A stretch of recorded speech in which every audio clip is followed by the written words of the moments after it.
Hello, ladies and gentlemen. Welcome to another exciting week of the Heel Section Wrestling Podcast. We're a group of friends and wrestling enthusiasts from all over the country who've been enjoying professional wrestling for more than 3 decades. We take a critical look from a smart fan's perspective at the WWE, Ring of Honor, Lucha Underground, and New Japan. Wrestling is our politics. Joining our distinguished panel today will be the Southern dandy, Drew Parker. Howdy. Also, the smartest man in every room, Jared the Dr. Hegwood, Mr. Business, Justin Adcock, and our producer, the heart and soul of the heel section, the last righteous man, Mr. Joshua Adcock. And once again, I'm your host, with a heart of gold and a bit of blue-eyed soul, Daddy, the Carolina Dream, Nicholas Boucher. All right, we've got a lot to talk about this week. First up, brand split. Variety magazine broke the news today that starting Tuesday, July 19th, SmackDown will be broadcast live on the USA Network. This will be accompanied by an official brand split of both Raw and SmackDown, and a draft to assign the talent. There will be a draft to assign talent to each. Justin, I wanted to start with you on this because I remember. I think it was probably about 6 months ago you mentioned that you had some feelings about this. So what do you think of this development? We talked about this up at the store, up at the shop that I manage, and it came up about as much as everything else today at the comic shop. It actually came up a lot. We have a pretty enthusiastic, a lot of wrestling fans among comic readers. Anyway, one guy pointed out he thought it was really interesting that they cut a third of the roster and then decided to split brands. You know, they just let like 9 to 10 people go. What fucking sense does that even make? And it's a really talented people.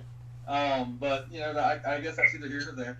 I read a couple of little things as I had time. I know that one of them said that that it's probably not going to be a Shane show and a Stephanie show, but it's going to be like a Shane show and then a Triple H and Stephanie show. So in essence, Triple H would then be running, 2/3 of the company, because he would have NXT and SmackDown basically under his belt, while Shane and the other part of creative are trying to put Raw, or maybe they give him NXT and Raw. And if that's the case, you know even if Vince is still calling the shots, Triple H is going to have a lot of say over who gets to leave NXT and go to the brand he is not in charge of. Wouldn't you think? Am I looking too far ahead into this? I'm looking like past storyline when the actual Finn Balor's not going to SmackDown because Finn Balor's in NXT. You know, and I'm going to protect him until I can bring him up to Raw. Think it'd make it contentious? All of you. Jared, what do you think? That amount of pull. I don't think NXT is his baby. You know, for as much as Vince is willing to let something go, that is, you know, that's AJ's baby. So, I don't really see Vince giving him full run over one of the other brand shows. That just seems unlikely. I think Raw and SmackDown but it's him and Stephanie. Yeah, but even so, I don't think that he's ever going to split authority in that way, in a non-kayfabe way. So I don't think that's something to be concerned with. Josh, what do you think about this? I'm not really worried about how it'll work out in the storyline. I'm more looking at it from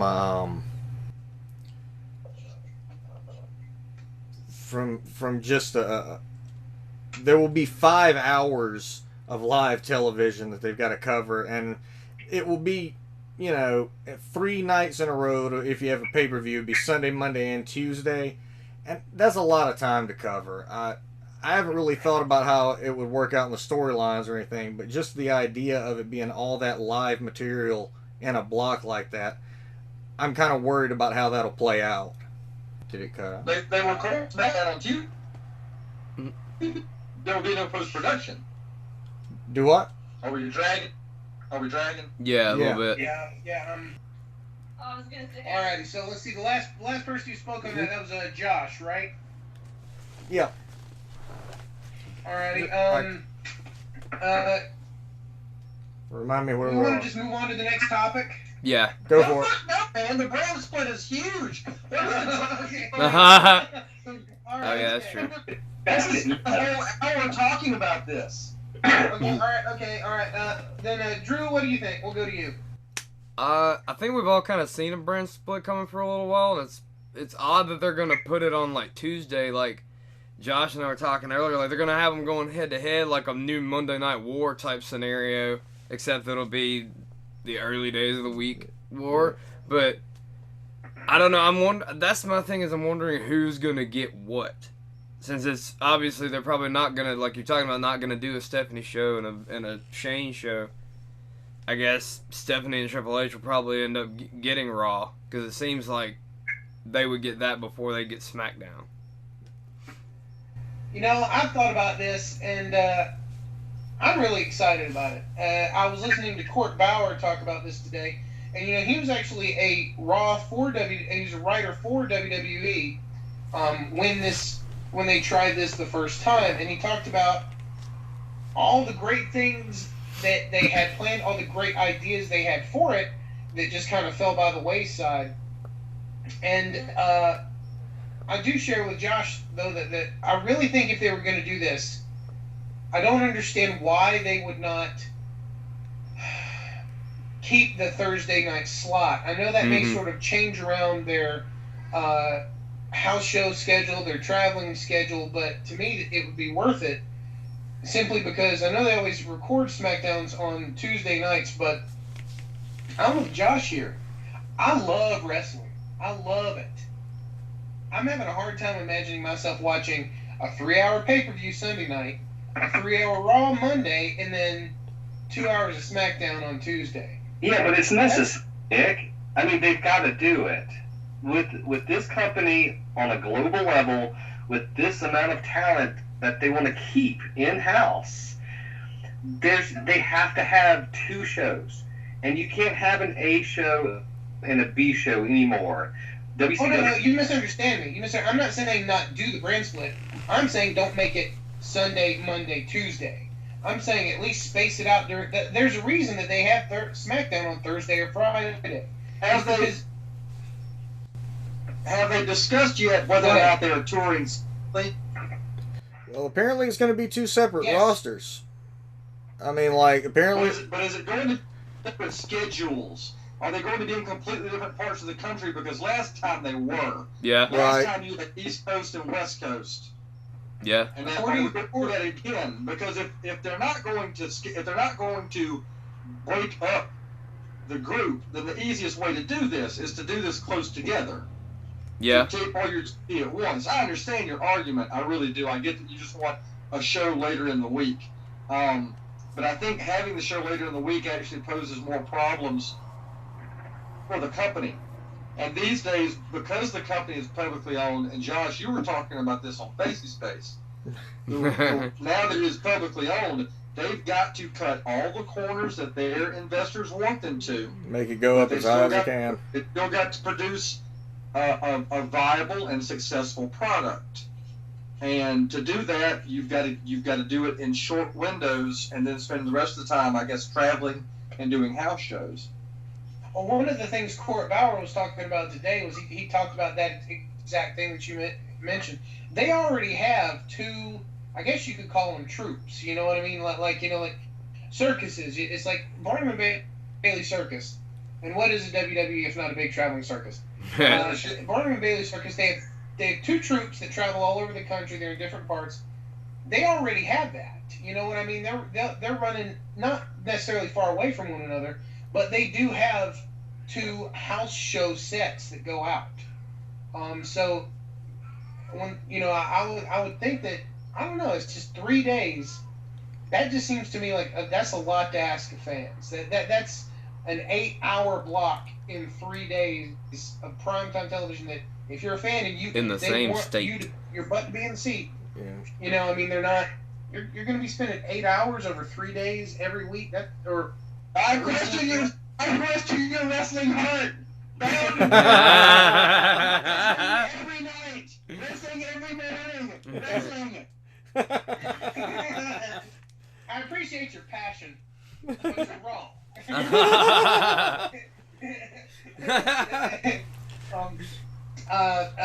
Higgs, settle this for God's sakes, you know, before we pull out knives here.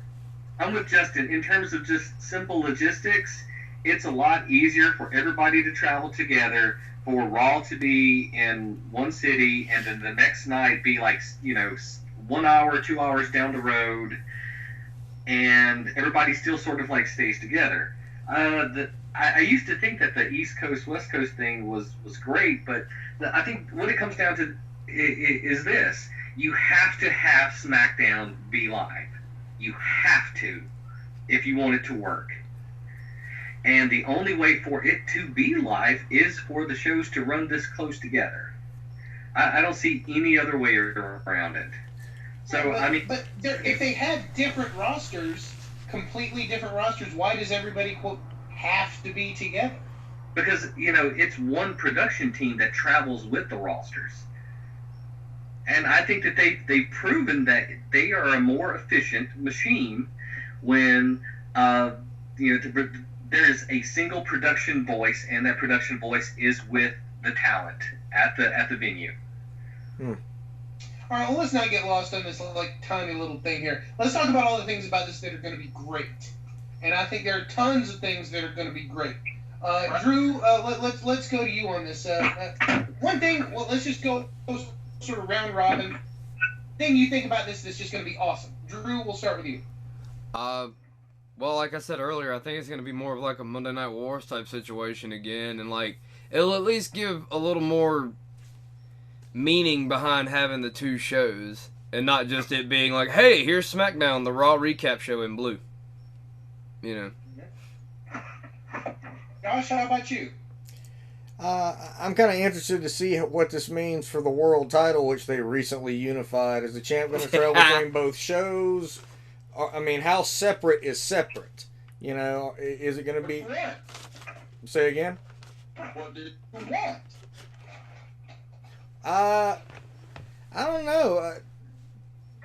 They tried the one title thing already, and apparently it worked the champ to death. And they split it up for a reason. Maybe they'll do it again, but it would seem kind of silly to do so, having unified it so recently. Yeah. Mm-hmm. Justin, what about you? What thing are you super excited about when it comes to this? Man, the draft is always fun. I hope they do a draft. That's not entirely true. Sometimes it has sucked. Yeah. But it's usually fun. It's one of those occasions. It's kind of like the first Monday Night Football of the season. Mm-hmm. There's a little bit more electricity in your living room. Maybe you cook a little bit something different than you would normally cook on a Monday night. But yeah, I think that could be fun. I think it's going to be a lot. I always like that afterwards when we're hoping for all the speculation, we're going to get this feud and that feud and this feud, and that it either doesn't happen or steal ideas and go, well, we can't do that because some asshole in Mississippi thought so. But I still get real excited about the possibilities, about the plotting and the possibilities. Well, from what I heard and read today, a draft is definitely part of the works, and I think that was actually something McMahon himself mentioned on a conference call. Jared, what about you? What do you think? What excites you the most? What just pops and dazzles you when it comes to this idea? Well, there's just one answer, but it's kind of sort of like there's two parts to it, and I think it comes down to each show can finally create their own sense of identity. Mm-hmm. With two different rosters, you have the option of creating two different kinds of wrestling, and in that, more talent will have more television time to develop their characters. I really hate watching Dolph Ziggler right now because he gets buried every single week, and it's been like that for a year. That guy's talented, performer, and he deserves an opportunity to show, what he can do. And I think it's only because he's just crowded out of TV time. And if, Roman Reigns was to taking up every single, major ratings break, then, the cream can rise to the top. The Cesaros of the world won't have to languish in obscurity for like forever. And it's interesting that the way you put it, because I think you're absolutely right. That's my big hope for it. But the ironic thing is, we're still talking about exactly the same amount of TV time every week.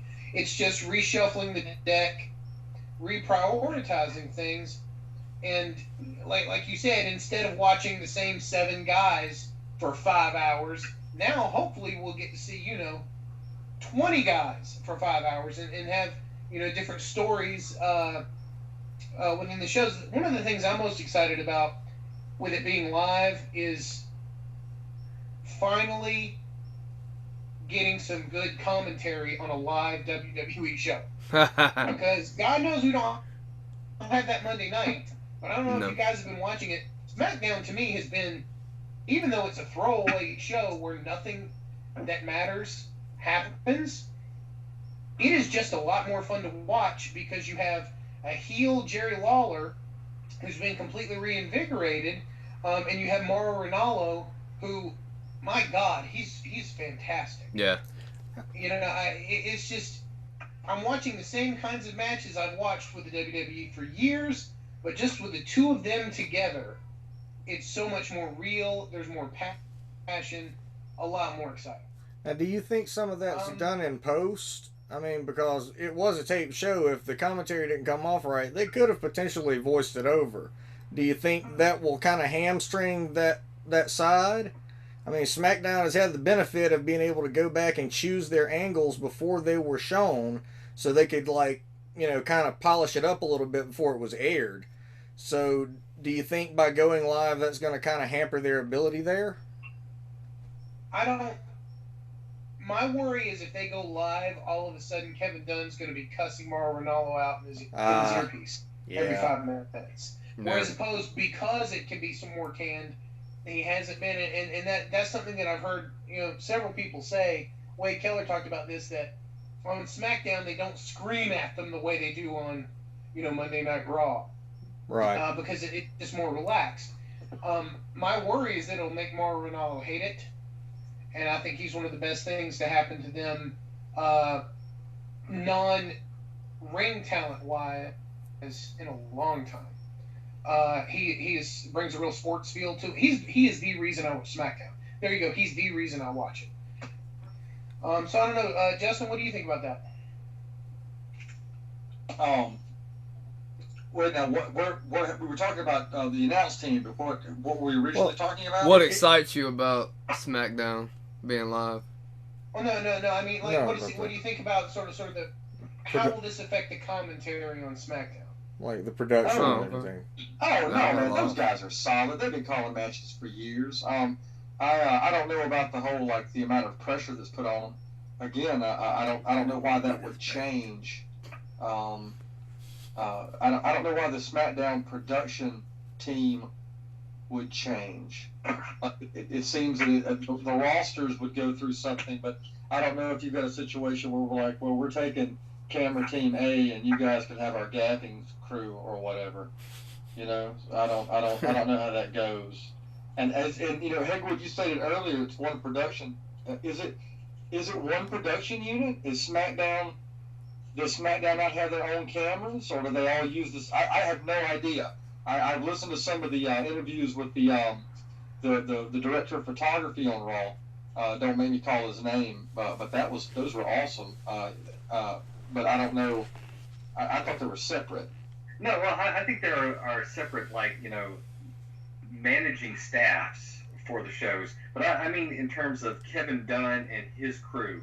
Now, I know that they're in Stamford, but I think that, if everybody's sort of like talking together and collaborating more, I think that, the production's going to come off much more clean than, than it would otherwise. In fact, I think that what they're doing is, what they're proposing with the live shows is just a continuation of what they're already doing.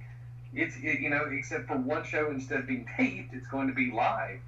And they've already proven that they're great at that. So I'm not really worried. No, I'm not either. Hey, I've Josh. Go ahead, Justin. I'm just gonna say I've always appreciated that SmackDown was the post-production show because they were able to do angles, with like effects and just good editing and stuff.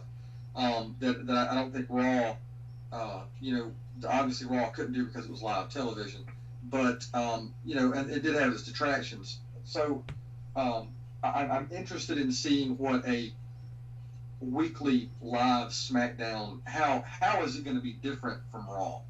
Like, because those two shows, you look at NXT, it doesn't look like those shows at all. The venue, No. the size of the venue, the presentation is much more stripped down. But SmackDown and Raw, like I want to see how they really set each other apart. Other than, as Drew said earlier, the blue brand and the red brand.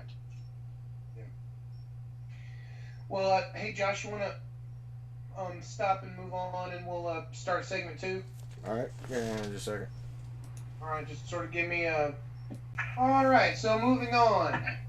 This past weekend, Cody Runnels was released from his contract with WWE of his own request due to what appear to be creative differences. On Twitter, Rhodes stated that for 6 months, he pushed to drop his Stardust gimmick and return to being Cody Rhodes in the ring. He implied that the two, quote, head writers of Raw ignored him repeatedly, wouldn't give him the time of day.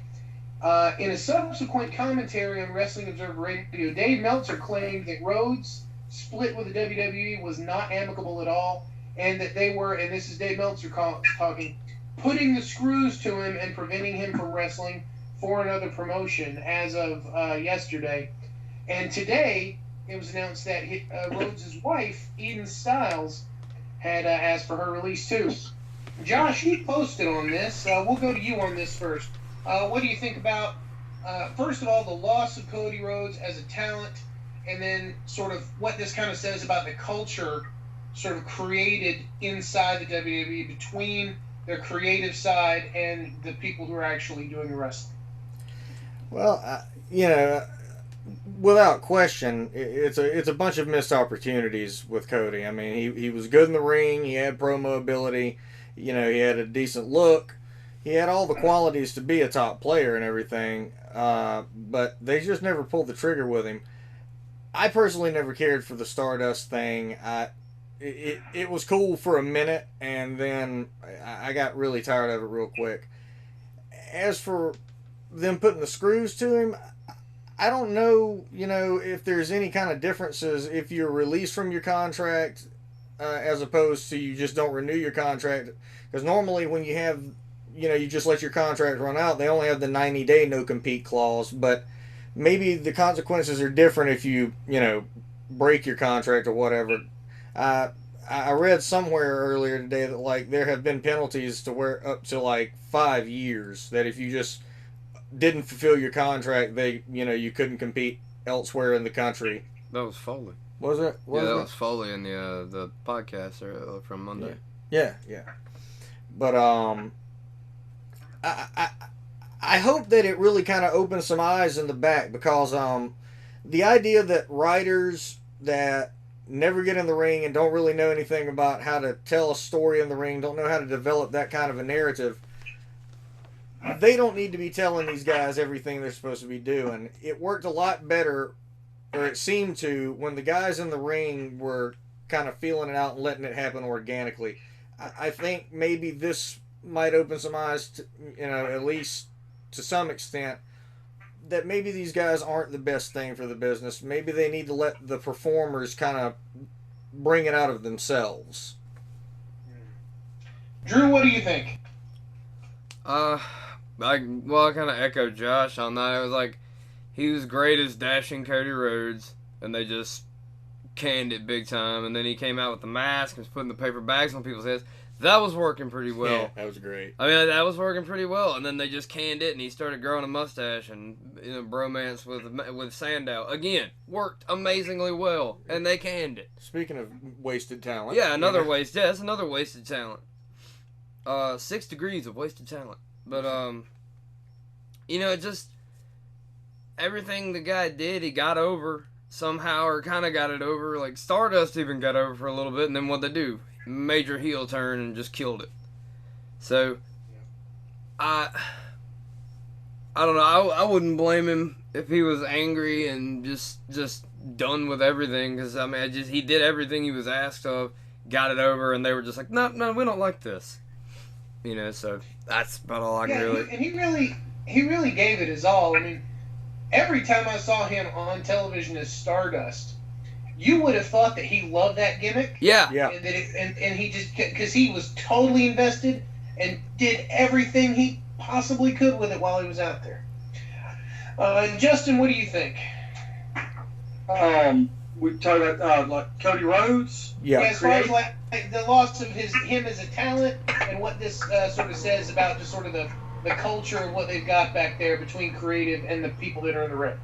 Oh man, it's crazy. It's just it's crazy to let a guy like that go.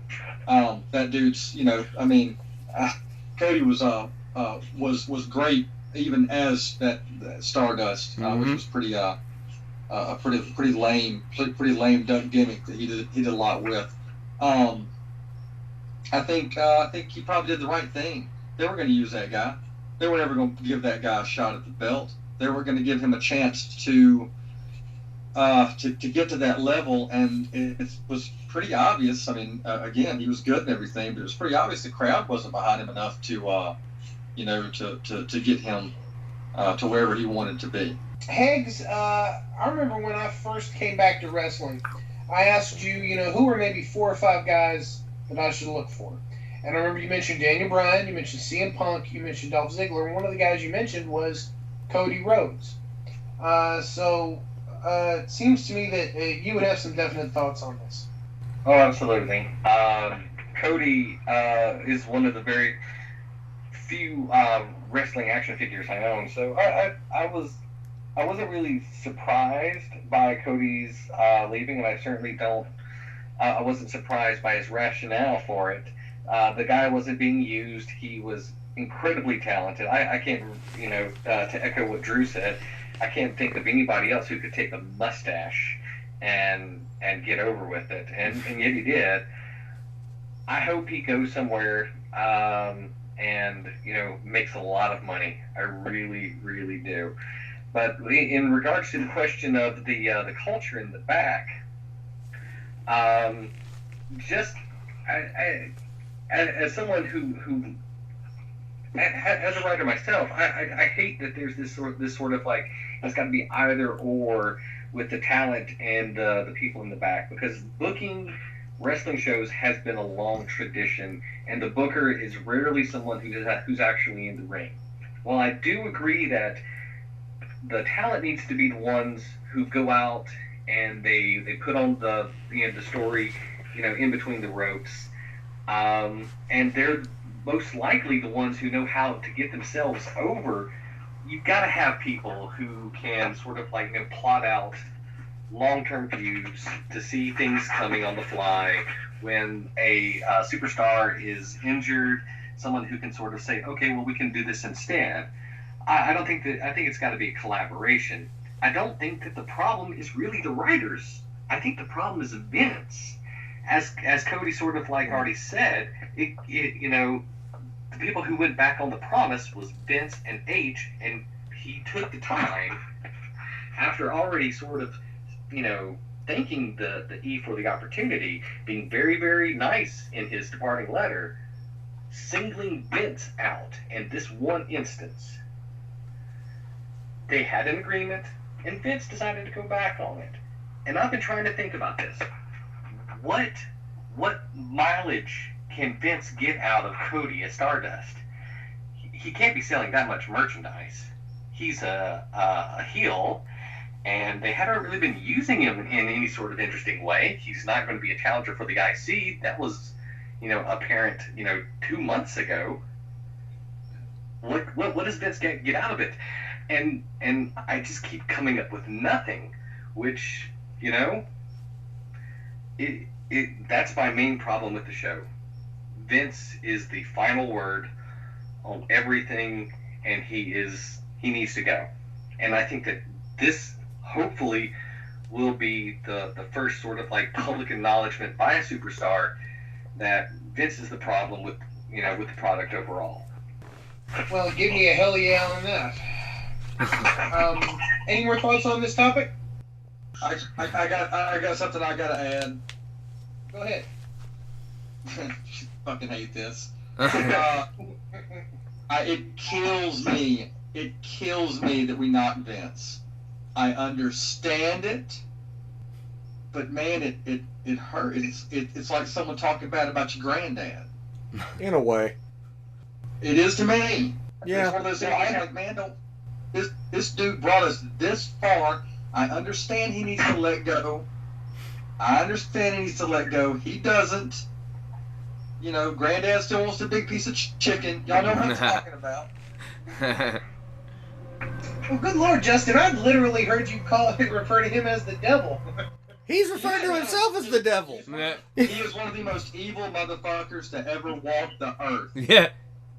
Right? But he is an entertaining evil. What if he takes one of the brands for the brand switch and just puts the kids on another one? No. All right, now let's actually talk some real wrestling. This last Sunday night at Extreme Rules, in yet another thrilling main event, AJ Styles tore the house down by leading the biggest heel in professional wrestling, Big Dog Roman Reigns, to another successful title defense. Now, Heggs, as this match neared its climax, I watched AJ Styles shoot Reigns in the face with a bazooka, bury a fireman's axe in Reigns' skull, and then run over him with a tank. Reigns still managed to kick out. Yeah. Your thoughts? It's really sort of hard for me to even just revisit that match. I had enjoyed their main event at Payback, and Extreme Rules wasn't bad. It was fun in spots, and it was nice when Seth sort of like came in at the end. But I think Seth sort of like Seth's reemergence sort of like covered up the fact that AJ Styles, who the crowd was completely and utterly for, including the following night when he showed up on Raw, that guy put in everything and couldn't beat the big dog in his yard. I hate Roman Reigns. I try to give him the benefit of the doubt, but the way that he's booked both outside the ring and inside the ring, it drives me crazy. Mm-hmm. It's almost as bad as, well, no, actually, it is worse. It is worse than watching good guy Cena steamroll through the entire roster. It is worse because I at least have respect for Cena as a human being, and I don't know Roman enough. I don't know Roman Reigns to say whether or not he's a decent human being. He's just a product. So I am completely and utterly disassociated from that man.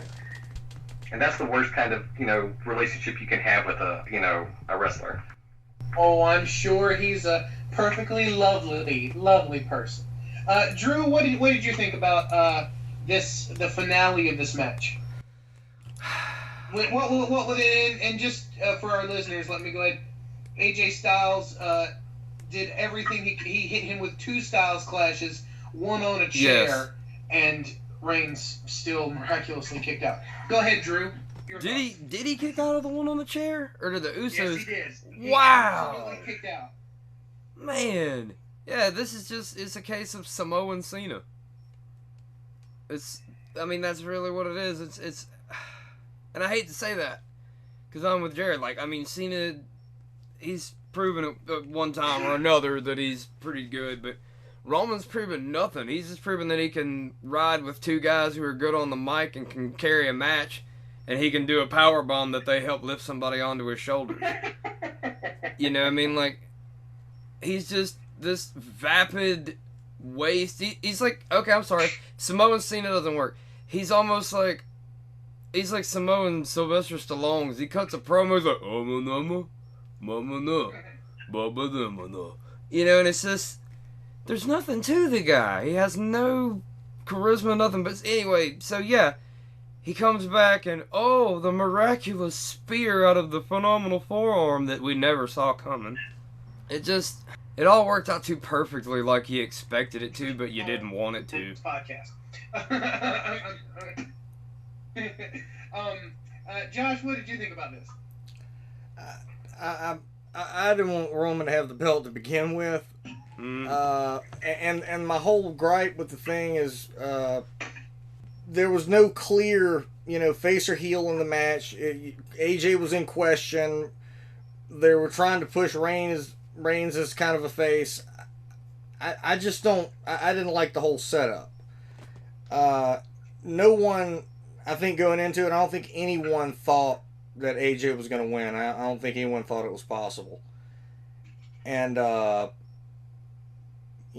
just hate that he got hit with literally everything you could think of in AJ's arsenal without actually, almost killing himself doing it, and still couldn't put the man down. That's what I hate about it. I mean, we all knew Reigns was going to win, but they could have protected AJ some. Right. Yeah. Just some. I mean, he's already the day he walked in, he'd already earned that. To be protected some. There are so many ways that they could have gotten to that same ending, and had it still be a great match. I don't see how that helps Reigns at all. Everybody already knew he was going to win. Everybody already knows he's, like I said, a tank could drive over him and he's going to be just fine. They didn't have to flush the Styles Clash down the toilet. Yeah. And one of the things that concerns me about this is, and Justin, because I know you're just the biggest AJ Styles fan, I want to go to you on this. The following night on Raw, after losing to Reigns, AJ still hadn't moved on to another program. He came out, he did a brief promo with Gallows and Anderson, who then just left. And AJ went on to lose again cleanly to Kevin Owens. He's not going to be in the Money in the Bank match. He's now lost cleanly in 3 high-profile matches, in 3 straight pay-per-views, one of which was WrestleMania. So, Justin, what I want to ask you is, do we need to get the shovels out because they're burying this poor guy? What do you think? Man, I think, if AJ's planning on being with this company for a few years, this is just what the fuck this company is now. I mean, if you're not John Cena or Roman Reigns, this is how everybody else gets booked. And I don't really have, and this is so weird, I don't really have a problem with it. The dude's making money. He's headlining pay-per-views. He's headlining Raws. He's selling merchandise. He's getting pops. They're writing. He has not looked bad. The independent wrestling fan went, somebody had to fucking lose, and I was okay with it. So I'm not upset yet because I don't think I think he's still got a lot of time to be phenomenal. He made Roman Reigns look better than anyone has made Roman Reigns look, in my opinion. True. Very true. Am I pretty close there? Yeah. Yes, I agree. Yeah. Okay, he took the guy we all hate, and he made him at least look good. That's got to show creative something. There were rumors that Vince was high on AJ. I don't know how long that lasts. So apparently not long. No, I it's think Vince. AJ got plenty of legs. I think he's got a good long run ahead of him. Don't make me eat those words, Vince McMahon. I cannot tell you how much I hope you're absolutely right. I like the way you put it when you said the Ring of Honor fan in you was okay with it, because, like, you're right, somebody has to fucking lose. And to me, what it comes down to is confidence in a promotion. When I watch Ring of Honor, say this exact same thing happened to my favorite wrestler right now, Dalton Castle. He's kind of been on a kind of a losing streak, but I had confidence that it was all going to play out well because I trust Ring of Honor, I trust Delirious, I trust Joe Koff, I trust that promotion. My problem here is I have absolutely no trust in either Vince McMahon or WWE Creative. We've talked about this, and this Heggs, I'll go to you on this because I know you're also like a lifelong AJ Styles fan. We've all been speculating for months. What would happen between AJ and Gallows and Anderson? Would they turn on him? How would that go? And here's my prediction for this. That's done. It ended Monday night when AJ said he would go his way and they would go theirs. I'm predicting right now we won't see them in a program together. I think that was where they ended it. And my worry is that now AJ becomes Neville. And that all the work he did, and yes, you're absolutely right, he made Roman Reigns look great, and all of that will count for absolutely nothing with the people that actually make the decisions, and that eventually all the people are just going to stop cheering for him because he's not going to be a big deal anymore because he's going to be losing every week. That's my fear. Jared, Okay. what do you think? Okay, I don't think you've got to worry about that. Talk me off the ledge, Jared. No, okay, here's the thing, and this is just, I'm going to echo some of Justin's points. Vince, it may be sort of like, he's old and out of touch, and he's far, too domineering, I think, in his approach to things, but he's not a complete moron. When AJ walked out on Raw, and everybody in the arena level that they're booing Reigns, I think you can't ignore that. And I don't think he has. The man has main evented 2 straight pay-per-views with their champ. He wasn't, rolled over in like a 30-day program. He was given an opportunity to really make this guy look good, and the audience connected with him. I think you're very, very wrong about this being the end with Gallows and Anderson.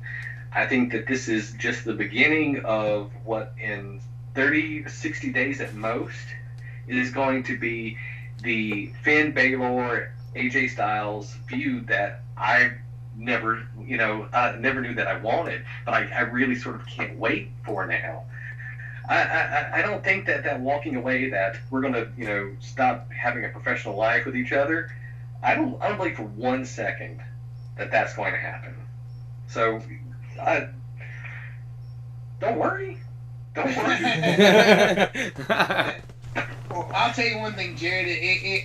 I'll tell you the same thing I told you a couple years ago when you promised me that Daniel Bryan would win at WrestleMania. My God, I hope you were right. And if I'm completely wrong, you can come on this podcast every week and remind me, hey, Bowden, you said this and you were wrong. And I'll say, hell yes. And I'm happy for it. Well, I hope I'm right, too. Yeah, I bet you did. Okay, any other thoughts on the topic of the main event or AJ Styles booking so far? All right, let's get down to brass tacks here. Well, after the spirits of the Newark crowd at Extreme Rules were crushed by having to watch When It Rains, It Pours raise his arm in yet another predictable victory, the show was saved by the return of one of the best wrestlers in the world, Seth Rollins, who made quick work of the WWE Heavyweight Champ and hit him with a pedigree to massive accolades. The following night on Raw, Shane O'Mac scheduled a title match for the former Shield partners at Money in the Bank. All right, Drew, let's go to you on this one. What did you think, first of all, when you saw Rollins come back, and what do you think about how it was handled Monday night? He and Reigns had one segment, beginning of the show, and then we never heard from either one of them again. Heavyweight Championship match at Money in the Bank. Well, I was excited when he came running down and hit the pedigree on Reigns because, it's a pedigree on Reigns, and I'm always happy about that. But Well said. he comes out and he gets out that big pop. I don't think he didn't say anything at the pay-per-view, did he? He just came out and did that.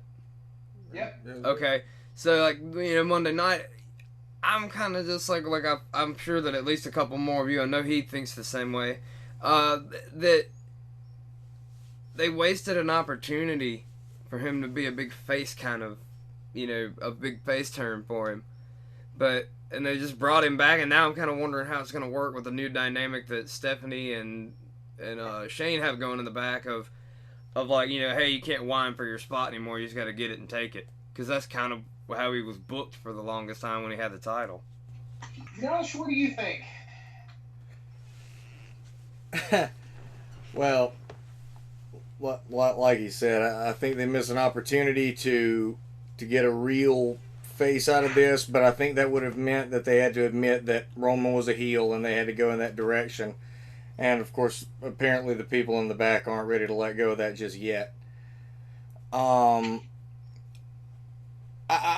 kind of like it in the fact that he is being the consummate heel. He was a heel before he left. He was a heel while he was gone, and now he's back and he is still a heel.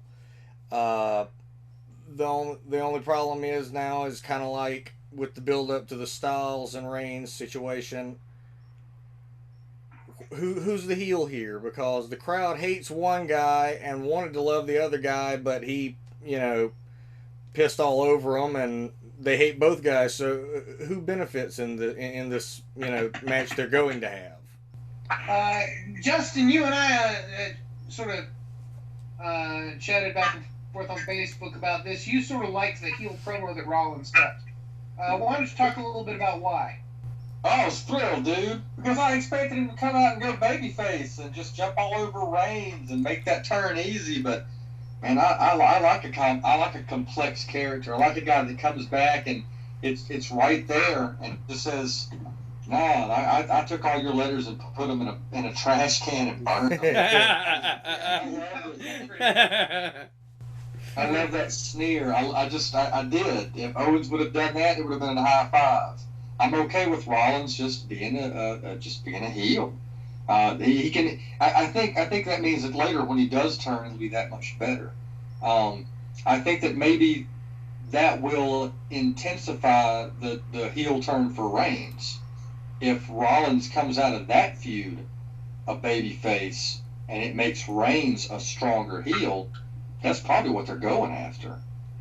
So, Man. Heggs, what'd you think? I'm of two minds of it. I both loved it and hated it. More loved it than that promo was great.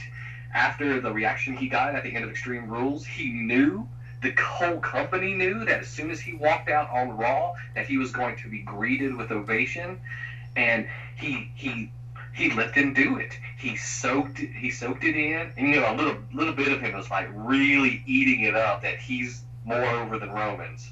Right? So he's soaking all of it up, and then he says, "Fuck you."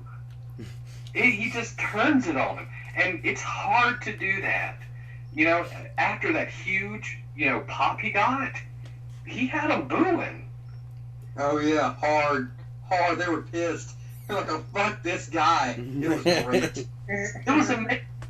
But here's the thing why I don't like it, and it's that this is just, while I think it's amazing that Seth was able to do what was, on the surface an impossible, job by walking out there, he shouldn't have to.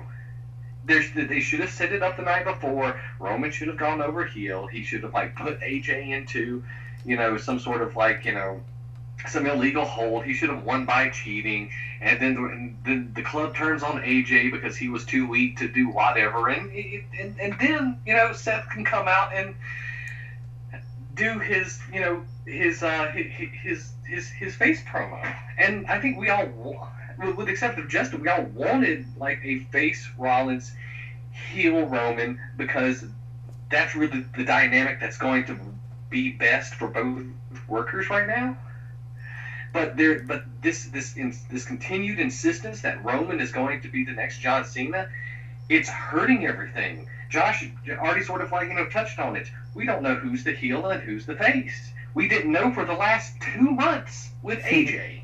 And now we're going to go at least 2 months with these two. And that's not a way to do business. People are going to turn on the television.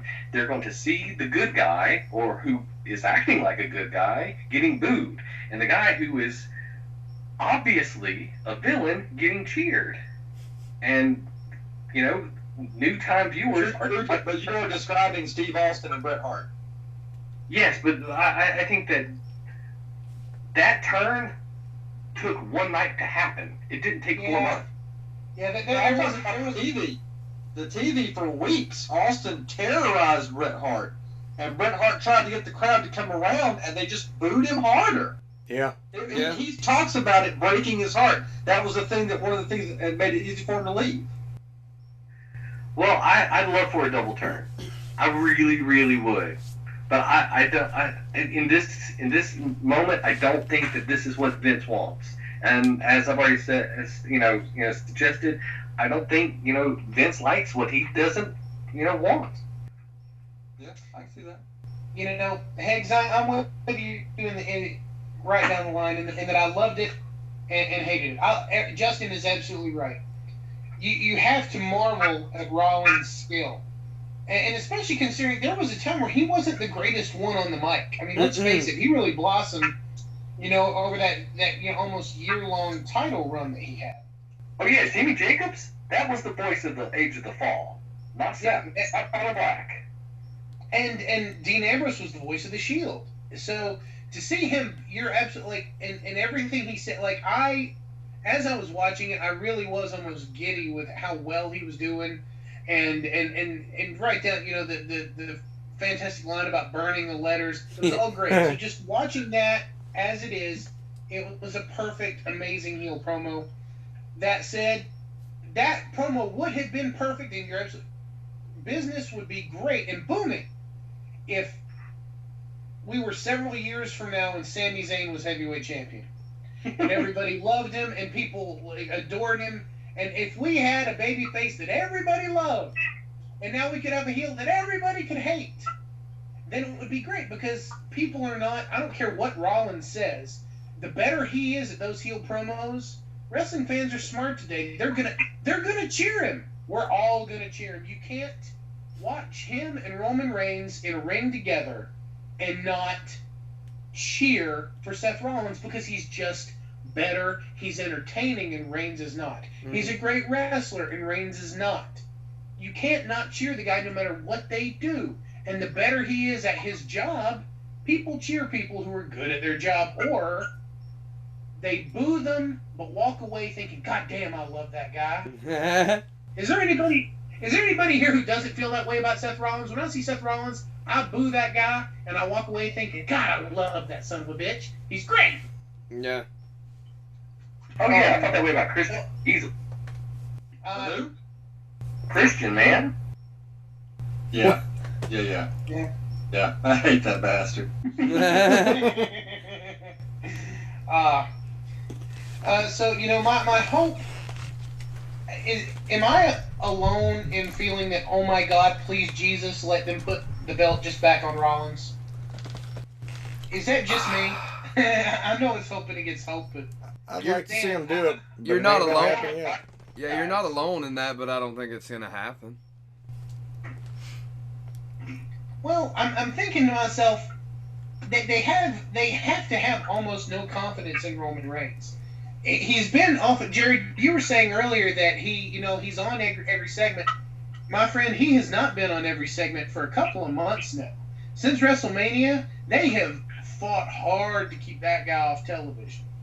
AJ Styles and Gallows and Anderson carried pretty much that whole feud. Well, They did yeah. most of the mic work. In the other night, Monday night, Seth Rollins, they let him open the show. They gave him 10 minutes. Roman Reigns got to walk down to the ring and scowl. The one thing they did not do was put a mic in his hand. Oh, no, I understand that. What I meant was that the feud that he was in, that dominated the show. Yeah.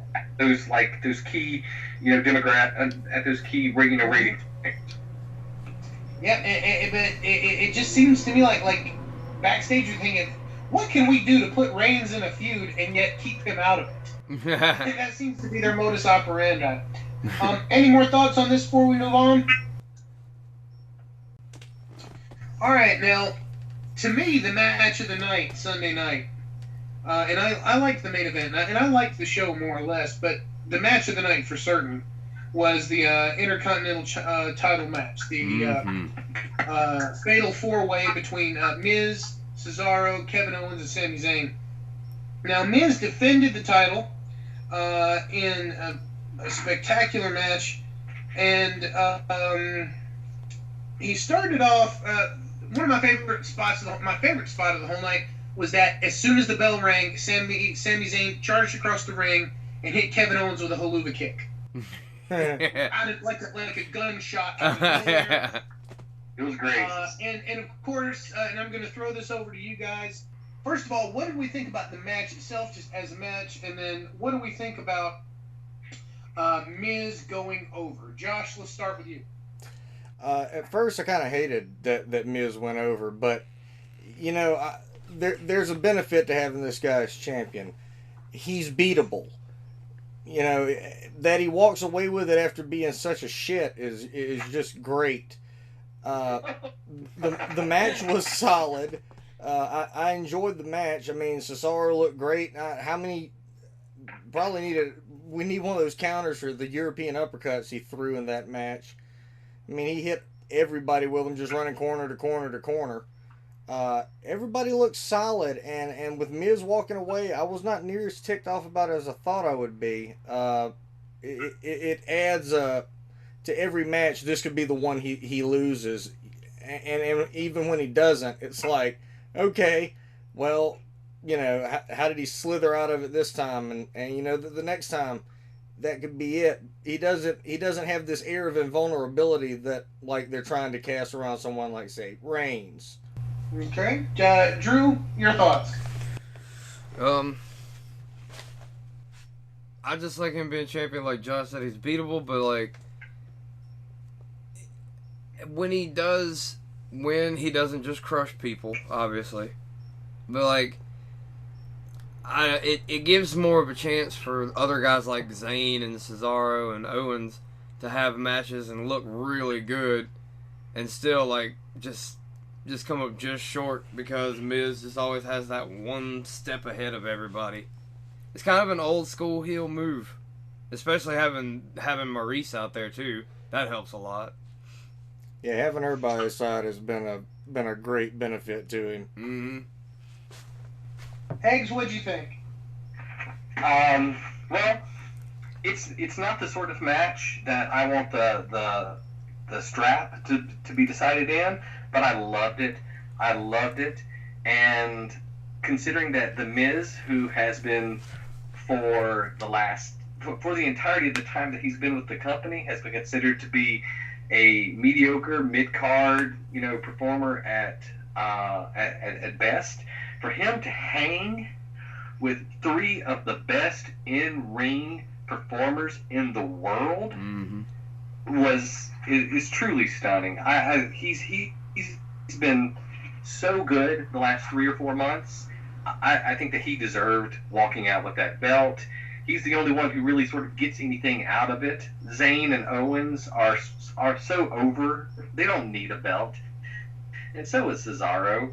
And when you have like a real shitty heel walking around strutting, Ric Flairing it up with the belt, people want to tune in to watch him get beat. So yeah, I mean, I think that's why Flair gave him the figure 4.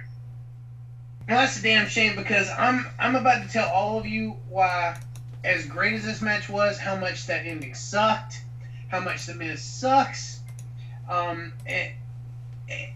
First of all, Higgs, I would disagree that Miz was able to, quote, hang with 3 of the best wrestlers in the world. I could have. They are so great. I could have gotten in there and flubbed my way around and been able to hang with them. They could have. I could have put my vacuum cleaner in that ring with those 3 guys, and they would have made it work. Let me say this: every single thing you guys are saying about the Miz only makes me wish to God that instead of him I had Tyler Breeze in that exact same spot. I don't think anybody is ever going to tune in to watch The Miz get beat, because The Miz, there's just something about him that even when he plays that classic heel, and it is classic heel, and it was classic heel booking, I should love everything about this match. And I have decided that the one thing I don't like is Mike Mizanin. He's just so... It's just not him. He shouldn't be a wrestler. That's not his role. You take Tyler Breeze and you put him in that exact spot and book that match exactly the same way, and I would fucking love it. But Miz, to me, is just one of those guys that, when you think of a guy who, even though he's good at some things, is never going to draw a dime. Nobody ever in the history of his career was looking at a wrestling card and wondering whether or not they were going to go, and then they saw The Miz is going to be on the card and thought, well, shit, The Miz is going to be there. Maybe I'll pay $15. Nobody ever thought that. Nobody. Now, the other three guys, I would pay to see them. I just think he needs to be... I don't think he doesn't have a role. I've said before, I think he would be an amazing manager. Yeah. And he would be a manager that could take great bumps. But, in this role, like, now where does he go? Because now Owens, Cesaro, and Zayn have moved on. Last week, Justin mentioned maybe Apollo Crews, but Apollo Crews is going to be feuding with Sheamus. Oh boy, aren't we excited for that? So like now, who's Miz going to wrestle next? You know what would have been great? What people would have wanted? I got it. Here's who he should wrestle next. Damian Sandow. Oh, wait a minute. They just let Sandow go. Yeah. So anyway, that's my opinion on all of that. Heggs, feel free to put me in my place. Ziggler? I think, Ziggler... Jesus Christ, Jared. Don't even start talking that shit to me. Ziggler? And I love Ziggler, but I'm going to watch that happen again. Corbin. Like what are they now, the mid-card Cena and Orton? Good Pretty much. God. Okay. But here's the thing about The Miz. And, I think it's something that, a lot of us forget about Flair and the Horsemen. They love... Stop comparing him to Flair! I'm comparing him to real... Go ahead, Jared, I'm sorry. Go ahead. I'm comparing him to real heels, like Kevin Owens level heels. Guys who get over in that role, not by cheating, but being genuinely disliked and likable at the same time. And for as much as I like Tyler Breeze, he doesn't have that thing yet. And I really, really hate The Miz as a character. He has that thing that you were talking about earlier. I would pay to watch that guy lose. And I'm amused when he doesn't and walks away talking trash. Mm-hmm. He does his job. He does his job. That's all I can say. You see, that when you mention just that he has that thing, what I think is that he doesn't have that thing. Yeah, you're right. He's able to. You know what I think when I see The Miz? I feel like I'm not watching a wrestler play the role of a heel. I feel like I'm watching an actor play a wrestler playing the role of a heel. He doesn't have gravity. The thing that Owens has. Robert Downey Jr. and I was Tropic just Thunder. thinking the Owens exact level same heel, thing. or a Flair level heel, or Seth Rollins level heel. The thing that they have that Miz doesn't and will never have, never, ever, ever, is gravitas. That at the end of the day, yes, he is a shitty little worm, but those were guys that at some point you realize you could really take them seriously. Owens, to me, there's just something about him that even though he is all of those things and he's hilarious and entertaining and whatnot, there's something about him that makes me feel like all of that can disappear in the blink of an eye and he can murder somebody. And there's sort of the same thing with Seth Rollins. Flair had it. in no way do I as a fan, being a mark, feel that anybody's ever going to climb in the ring with the Miz and be in danger. When Sid, go ahead. I was going to say the sniveling heel, the cowardly sniveling heel. That's a tradition, man.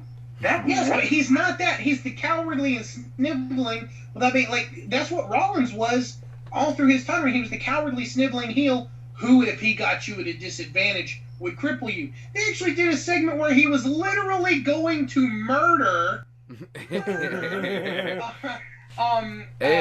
Edge. Yeah. Literally, he actually said to Cena, "Oh, come on, John. You should have known I was going to kill him anyway." He actually stood up there and talked about crippling the man and taking him away from his children. Miz isn't doing that. Miz couldn't make that work. Owens could. Flair could. Miz cannot. He's the sniveling coward without the spine, the balls to make me care about it. That's my thought. Man, I wish we got it. Just in. I feel cheated. I was all set to go a couple of rounds. All right, ladies and gentlemen, that was a lot of fun. We hope you had fun too. That's another week of the heel section in the can. We will join you next week with the best commentary that no money can buy.